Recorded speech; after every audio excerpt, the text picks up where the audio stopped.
Well, good morning everyone. Welcome to an episode of Camilla and I.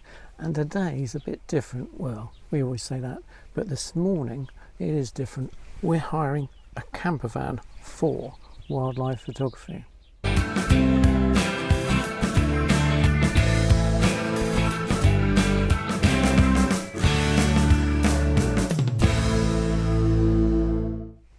Anyway, we've got to make this video quick this morning because there's every chance we'll get thrown off after last night. But yeah, more of that later. Anyway, here we are today at West Wayland campsite near Looe, Cornwall, England. And yeah, what a marvellous sight. Beautiful morning, lovely to wake up to beautiful weather. And we are so lucky because this is the first camper van I've ever taken out, and boy, it's quite a learning curve. So we picked up this high spec camper van from Tamar Caravan's Plymouth and drove it the 40 minutes to here near Looe. I actually drove through Looe, and it comes with all the features you'd expect on a camper van. Absolutely incredible. Even a porta potty for 50 quid extra hire cost. Anyway, I'll show you around.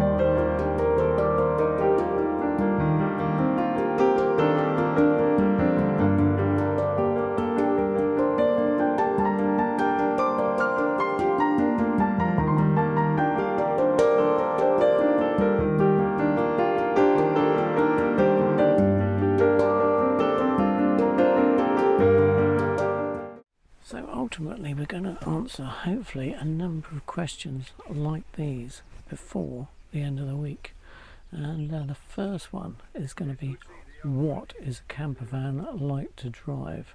Is it similar to a car? Well, this Volkswagen Campervan. Then we're going to assess, could it take all my gear? Will Camilla fit in? Is there enough room for all the tripods, etc. that we need on a trip? Then we're going to question, do you need to book campsites? Is it necessary to book campsites? And then we're going to go through what are the advantages to owning a camper van, and then what are the disadvantages to owning a camper van. And most importantly, we're going to answer, did we sleep well? Well, we definitely didn't sleep well last night. Anybody know how to switch the alarms off? I locked the doors. I think that was probably the mistake last night. Locked the door and turned over at 3 o'clock in the morning, and bang. Oh, well, you know what it's like when you're in a car and the alarm goes off. Yeah, well, now imagine you're in a car, the alarm goes off, and all you've got is a roof like this. A canvas roof. Oh, 10 seconds of murder. Anyway, talking of murder, I haven't been murdered yet. In fact, this is England, and everybody's keeping a very polite shh. Don't talk about that caravan over there. He must be new. So far, I mentioned the war. I think I got away with it, but we'll see. Anyway, no more. I've got to ring the Caravan Centre today and find out what the damn thing went off. And then it went off again at 6 o'clock this morning after I thought I'd opened the car. But unless I'm going to sleep with the door open, do I really want to sleep with the door open? Well, we are on a caravan site, so should be alright. Anyway, we definitely didn't sleep well last night, so the first night is a write-off. So we've answered the first question on the first night. didn't sleep well last night. Anyway, more to follow. So, what's it like to drive a Volkswagen Campervan? Well, I'm a pretty good driver, and I've done a National Trust course on minibus driving, so I count myself as a bit of an expert. Well, no, not really. Anyway, yeah, driving. I mean, I like driving, and I do like the drive on this Volkswagen Golf. In the first 2 days of this campervan hire, this has been the best feature so far. A very good driving experience. I must admit, being in Cornwall, I would go for the DSG model, which is £15,000 more. Ooh, because it's got an automatic gearbox, and well, it's just because of the driving situation, really. Cornwall, lots of steep little bends, this, that and the other, and it just selects the gear for you, so sometimes you can be struggling to get it in the right gear, even if you are a reasonably proficient driver such as myself.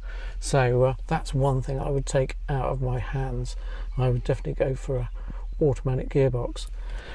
But it handles superbly. You've got a lovely elevated position, beautiful. Notice I'm not on the road, I'm at the campsite, because I'm doing this bit into camera. Yeah, it's great. I mean, so you've got the grab handles on this model, it's got all the features, it's got the Apple CarPlay and all the essential things like that.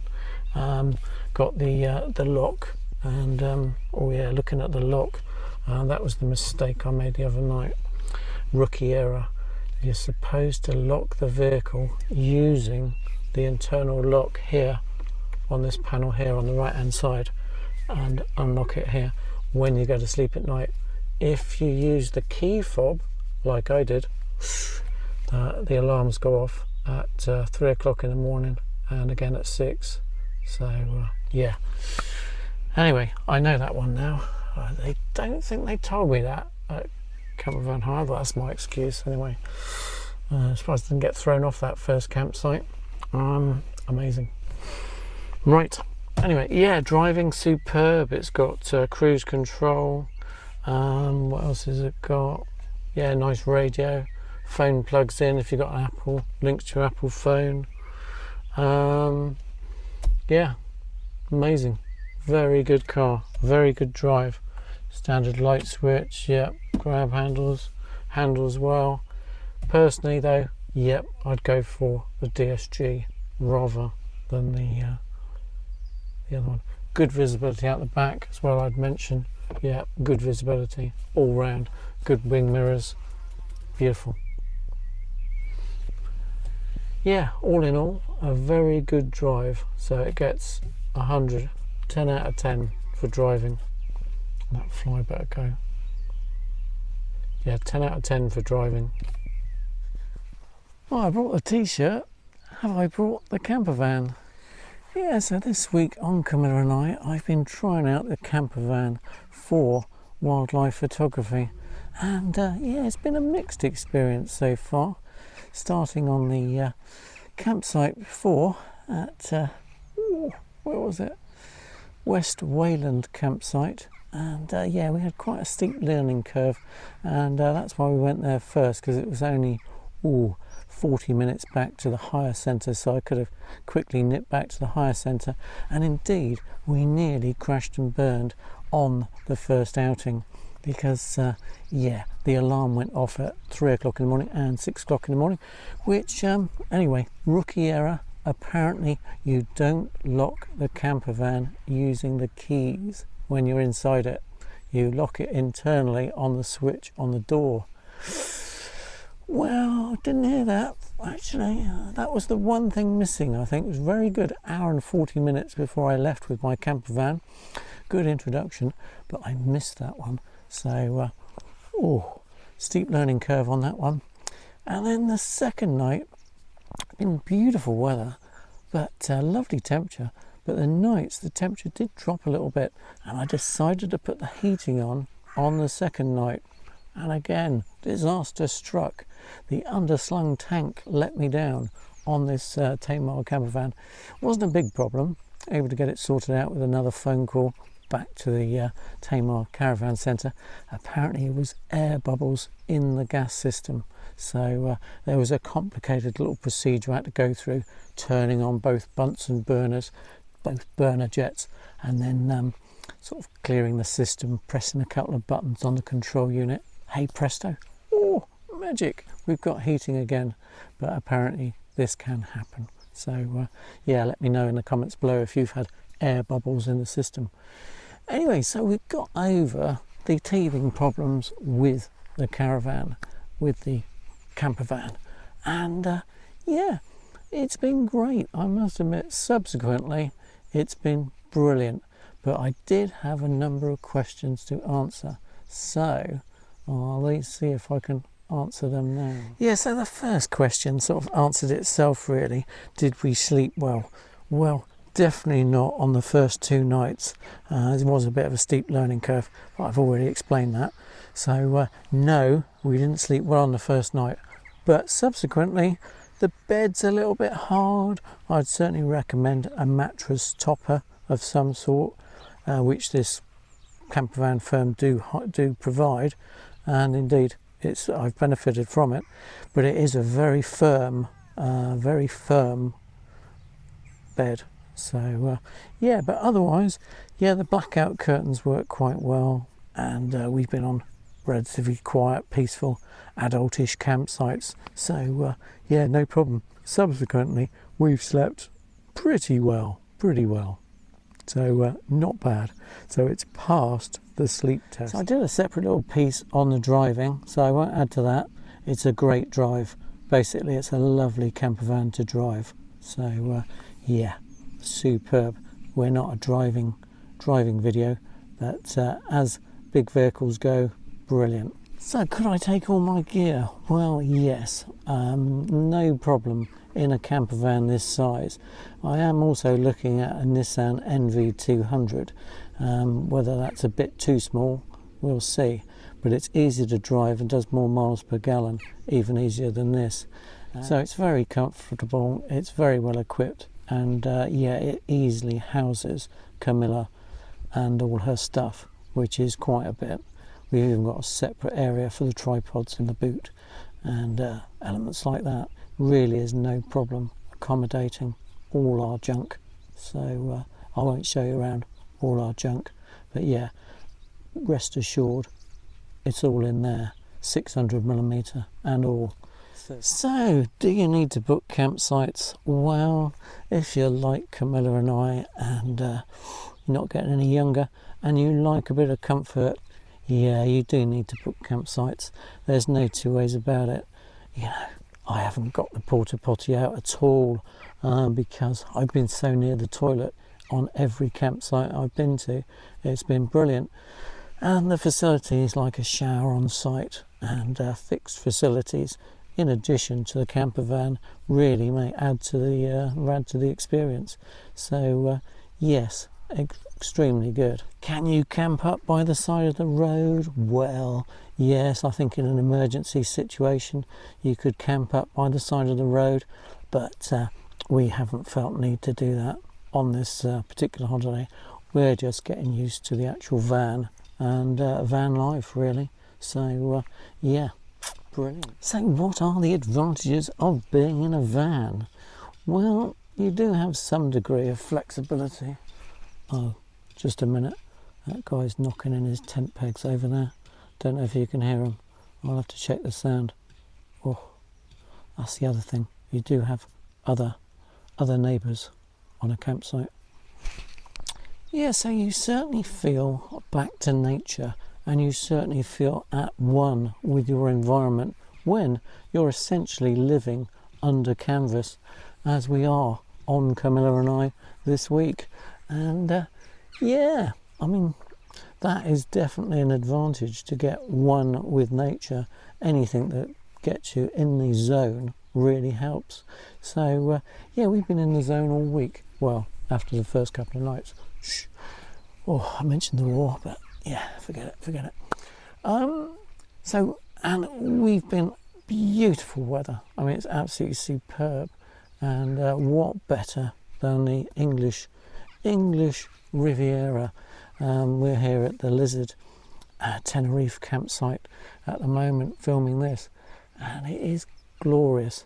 About 70 degrees. There's barn swallows doing laps of the field. We've got crows and carrion crow and whatnot flying overhead regularly. Had a cuckoo.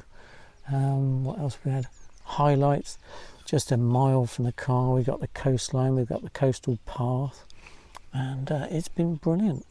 We've had all sorts of birds fly by, and in particular we've had the rare chough, the red-beaked chough, which is unique to this area in England, in Cornwall. So yeah, very lucky to get in-flight shots of that.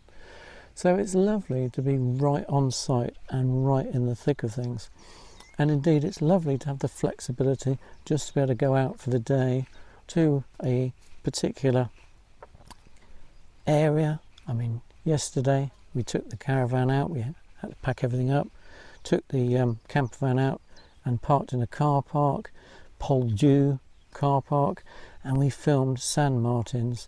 And of course, we didn't expect the entire beach to fill up with tourists, but of course it is a sandy beach, so what did we really expect? It was great to be able to retreat back to the van, make a coffee, check the footage, make sure we've got everything before we set off and left the location. So yeah, you can't beat the flexibility of a camper van without a doubt, and it certainly provides a home from home. Far more degree of security than a tent. Marvellous experience, particularly this week with the weather. As we know, England's notorious for its beautiful climate, and yeah, we can't seem to go wrong this week. We have been really lucky. Yeah, so before I rush off and buy one for Christmas, I must remind myself of the disadvantages of owning a campervan. And the first thing is, owning a campervan, I mean, again, it is a horrendous price. I mean, one of these, this particular model from Tamar Caravans, is £53,000 at the moment. So yeah, if you've got £53,000 in your back pocket, go out and get one. Yeah, and to hire it for the week, I actually had 9 nights. I keep saying a week, but it was actually 9 nights, and it was £998, including a 10% discount for over 7 days hire. So yeah, we've given it a good old run for its money, but we have done a week in it now. We've still got a couple of days to go, so that's probably why I'm saying a week. Forecast for rain tomorrow, so again, that's one of the disadvantages, without a doubt. Owning a camper van, the cost of it is definitely a consideration, and will you get enough use out of it? So if you're full-time into your wildlife like we are on Camilla and I, then I can definitely see an advantage to having one of these as opposed to a normal car. But this is not a car, and this will not fit everywhere a car will go. It'll fit most places because it's 4 meters 90, and my car, for example, is 4 meters 40. So there's not much different on the actual footprint. It's a bit wider. It's another 20 centimeters wider. So again, narrow country lanes, Cornwall. Yeah, a good test for it this week. And going up hills. Again, I'd go for the DSG model with the a bit more oomph to get up those hills, and the automatic gearbox, because changing down those gears, changing up those gears, low gear mode for going downhill. Ooh, nice to have that decision taken out of your hands. Anyway, so disadvantages really are the cost of it. Yeah, numerous. We've got elements of cost. Are you going to get a good night's sleep? Well, not bad, pretty good. Definitely a good sleep in a campsite, and when you know how to switch the alarm off. So not a real problem with the sleeping side of things. Blacked out enough, not bad. But it's the practicalities of operation. You have to do everything for yourself, and it's another thing to own. I mean, you've got a car, you've got to check the oil, you've got to check the water, etc. But with a camper van, there's a whole host of other accessory, ancillary things you've got to check. You've got to check the roof's closed down before you set off. You've got to check you've taken the water bottle, your water receptacle from under the vehicle before you go off. You've got to unplug from the campsite before you go off.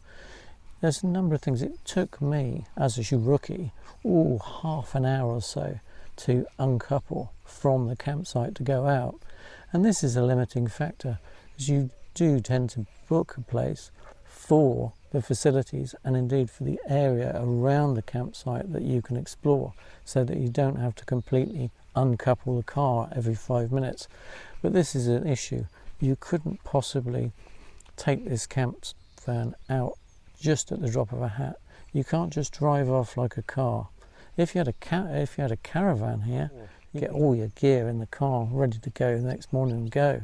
You can't with a camper van.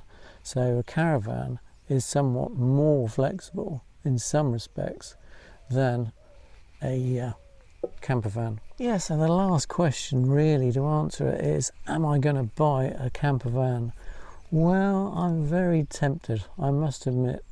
Espen Helland, the Scottish YouTuber, he said life changes when you get a camper van. And yeah, I can see that there is a definite life change and a life switch, especially if you're living in one full time. But yeah, we're not that crazy on Camilla and I, and we're not that crazy about the camper van life because of the disadvantages mentioned. Principally the total flexibility front. We can't go everywhere in this, and we can't go everywhere just at a drop of a hat. This has to be really well planned. So yeah, and also really you really want to stick to the campsite, otherwise you're going to be messing around forever up and down with the camper van. You're going to be in and out of it like a treat. Now a day trip vehicle, fine, absolutely brilliant. Got to get under the height restriction 2 meters with this one in particular, and that's an issue on a couple of places we go for our accessible wildlife photography on Camilla and I. So yeah, tricky, not an easy decision. And will I be buying one?